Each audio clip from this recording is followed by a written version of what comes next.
Amis téléspectateurs, bienvenue dans notre émission L'Évangile pour tous. C'est toujours avec un grand plaisir que nous nous retrouvons. J'ai à mes côtés le pasteur Jean Cizeron. Bonjour. Bonjour.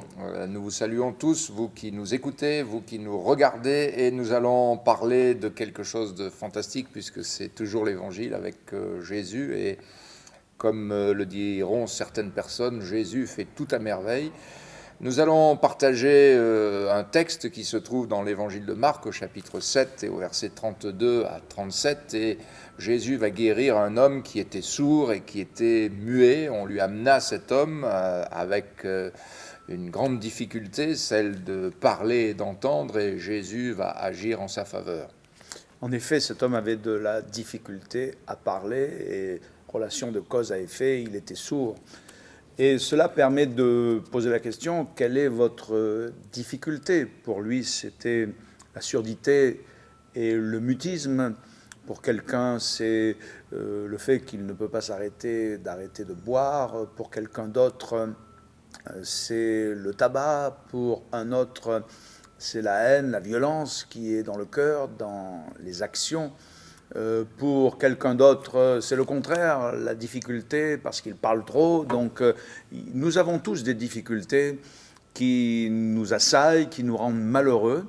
Mais avec cette difficulté, ces gens sont venus vers Jésus. Et je crois que c'est cela l'essentiel dans nos problèmes, dans nos besoins. Jésus nous invite à venir vers lui. Venons à lui, il a dit, je ne mettrai pas dehors celui qui vient à moi. Jésus a imposé les mains à cet homme, c'est ce qu'il fait souvent dans l'évangile. Jésus posait la main sur les malades et il les guérissait de cette manière. Alors en effet, ces gens ont amené ce handicapé pour que Jésus lui impose les mains. C'est ce que Jésus a fait. Et s'ils l'ont sollicité dans ce sens, c'est parce qu'ils croyaient au toucher bienfaisant de Jésus. Et l'Évangile nous parle en plusieurs circonstances de ce toucher guérissant, quand il touche par exemple le lépreux, quand il touche par exemple la femme qui est courbée depuis 18 ans. L'Évangile nous parle de ce toucher bienfaisant pour les enfants lorsqu'il les prend dans ses bras, qu'il les bénit. Et il y a toujours une bénédiction lorsque Jésus nous touche, lorsque nous sommes en contact avec lui. Personnellement, nous croyons au toucher bienfaisant de Jésus. C'est pour cela que l'une des raisons pour laquelle nous annonçons l'Évangile. Et nous invitons les téléspectateurs à venir à Jésus et à lui demander de les toucher. Parce que lorsque Jésus va vous toucher, vous serez bénis, votre souffrance s'en ira.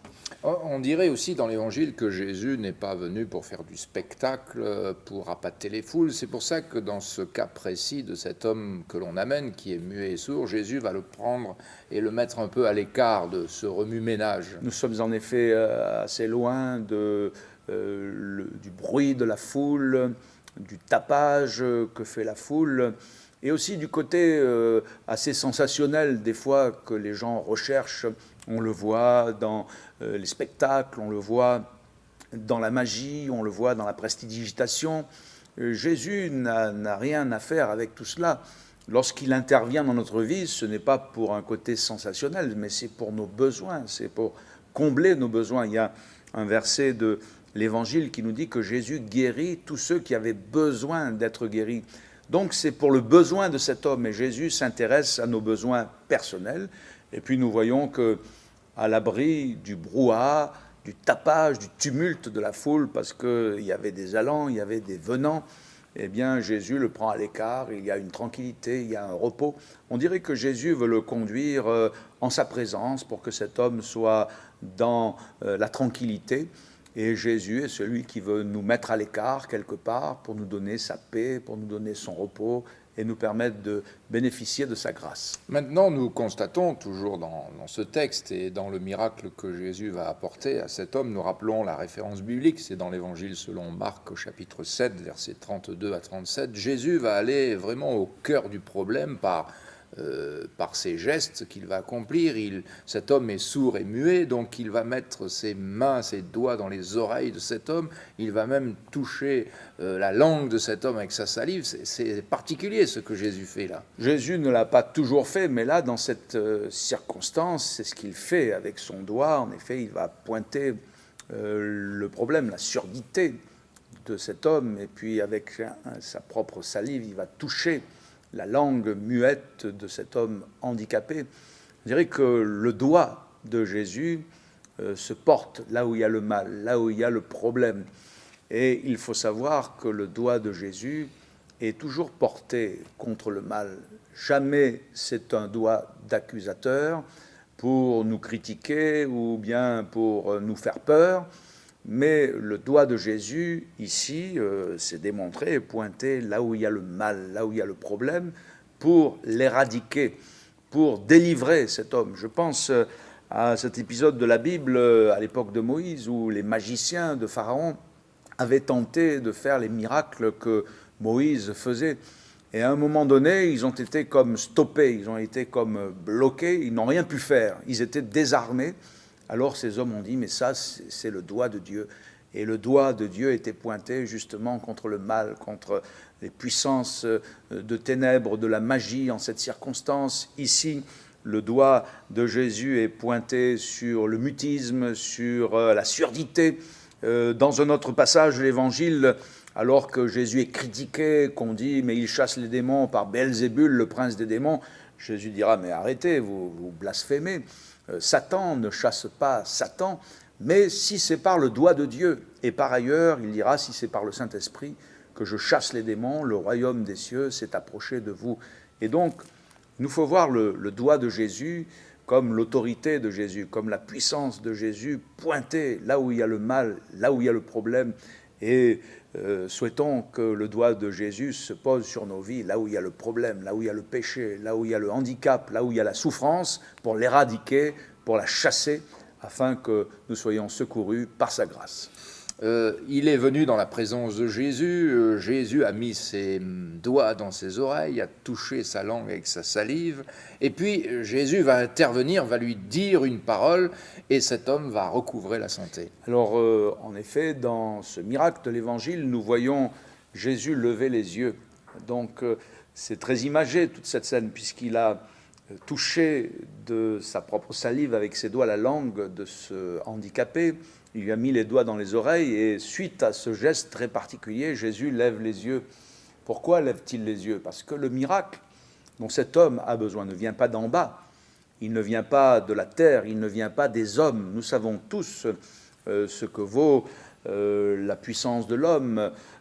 Dans certains cas, ça fonctionne, c'est bien, mais le plus souvent, nous sommes limités, nous sommes face à des impasses. Et Jésus va lever les yeux parce que la grâce dont a besoin cet homme, elle vient d'en haut, elle vient du ciel, elle vient de Dieu. Et il sait que dans le ciel, il y a son Père, le Père céleste, qui l'écoute, qui l'entend.